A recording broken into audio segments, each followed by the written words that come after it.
Can an Amish woman run her own business? And why do they cover their heads? Amish churches govern how their members live, and the rules for women can be complex. Here's what we know. Being submissive is a common rule for Amish women, but it's not just a matter of going along with a husband's decisions or quietly following the rules of male church elders. In fact, all Amish are expected to submit in one way or another, with men directed to submit to God and, as part of that, bowing to the divine will to treat their wives well and care for them with love and respect. The Amish generally agree that men and women ought to have separate roles in their communities, but that the work done by women is theoretically just as important as that of the men. And though Amish women may not have official power in their communities, they wield practical power in everyday life that is difficult to deny, such as when they organize home or church activities. Everyone is responsible for their own spiritual life, too. As one woman in the highly conservative Swartzentruber Amish group states, the Amish way is that the men have to go ahead of the women during baptism, that the women get baptized just as well as the men do. One could argue that for many Americans who receive a name at birth today, that name will inevitably be linked to that of a man's, the father's family name. While those trends are changing, this patriarchal naming system is still the norm in many communities. That holds true for Amish women as well, but with additional social rules that make it more unexpected. According to Saloma Miller Furlong, who grew up in an Ohio Amish community, it often starts with shared names. In a traditionalist group with crisscrossing family lines such as the Amish, people who share first and last names meet all the time. To distinguish her from another Saloma, she was often referred to as Sim's Lomi, Sim being a nickname for her father, Simon. Once she was married, she would have been referred to via her husband's name as David Saloma, though Furlong left the Amish and married out of the group. Very occasionally, Furlong reported, a wife's name might be used to identify her husband if he had a long line of similar names in his own family, and a father's name would be used in its plural form to reference his whole family. For instance, young Saloma Miller's family unit would have been simply known as Simons. Some sources definitively state that Amish women are expected to stay at home and take on duties associated with raising children and running a household. That's respectable work to be sure, but a more clear-eyed look at the diverse array of Amish groups shows that not every woman follows that rule. Even women from more conservative communities may work outside the home as employees of a larger business or even entrepreneurs of their own. But the rules they must follow to be in business and still adhere to the guidelines of their community can make things complicated. The Amish live what's called a plain life, but the boundaries of plain can be blurry.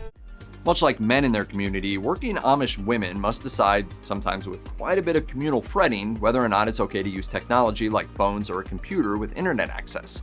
As one business owner admitted, her use of electronics made her feel guilty and induced worry that the other Amish might start to complain about her borderline worldliness.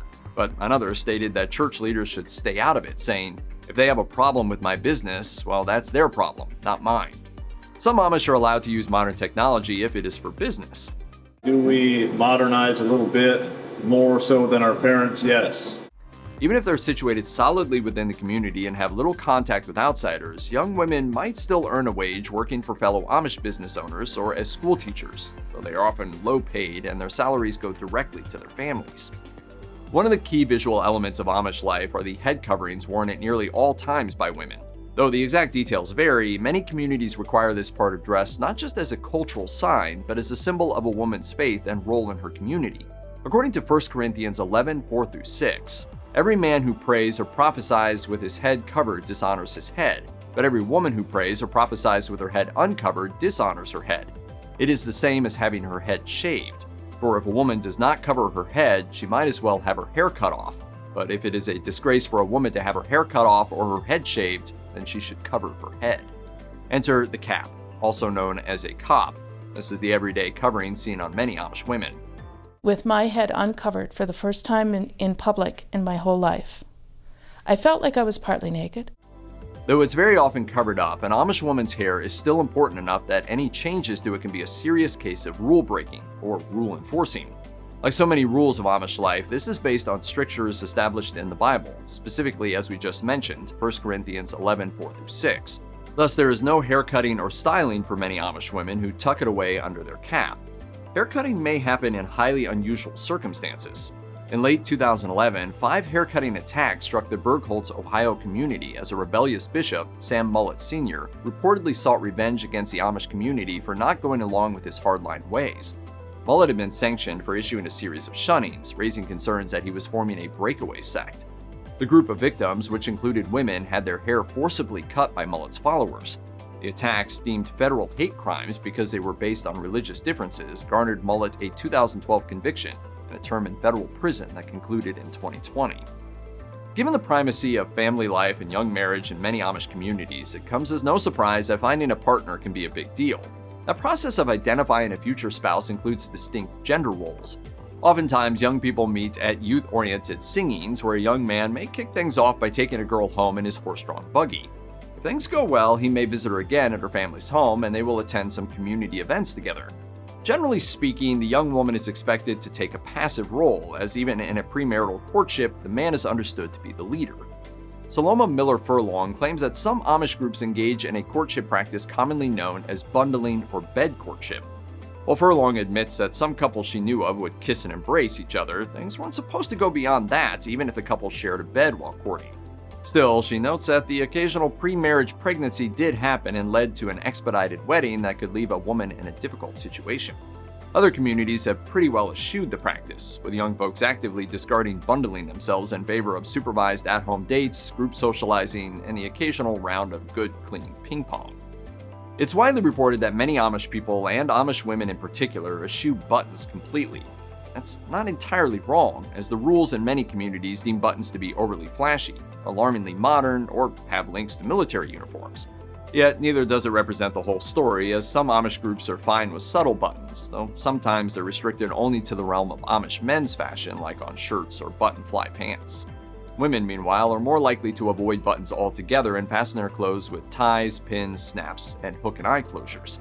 Yet female members of more progressive Amish groups may be seen with buttons on their dresses, especially if these are kept fairly subtle and blend into the plain, unpatterned fabric on their clothing. Others may find the workable solution in making a distinction between everyday dress and that reserved for church-going. This means that humble buttons are deemed acceptable in workday dresses and other bits of everyday clothing, but are still left out of church wear. In general, modesty rules dictate many clothing choices made by an Amish woman. Patterned fabrics are typically frowned upon for being too attention-grabbing, and some orders aren't even all that keen on overly bright dress colors.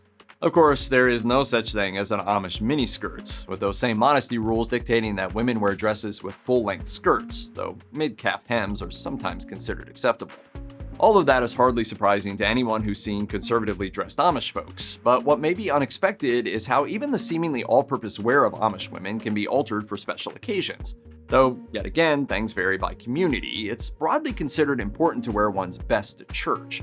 So Amish women will typically don an extra cape over their bodice and an apron. In some communities, it's considered appropriate for women to wear full black dresses to special services such as communion or for funerals. Some Amish women may also mark their mourning for a departed loved one by continuing to wear black for a set period of time. The deceased, however, is set apart by being dressed in all white. For women, that could include the white cape and apron that they may have worn to their wedding, which will thereafter be buried with them. Amish communities are famously closed off, with little preaching to outsiders or attempts to build relationships with the English, as non-Amish are commonly known. The continued population of a community is more dependent on everyone staying in the church and having large families. Among the Amish, the definition of a good person is how well you fit into the group. But the dark truth of Amish country is that the practice of marrying within a group over multiple generations can produce serious genetic issues due to something called the founder effect.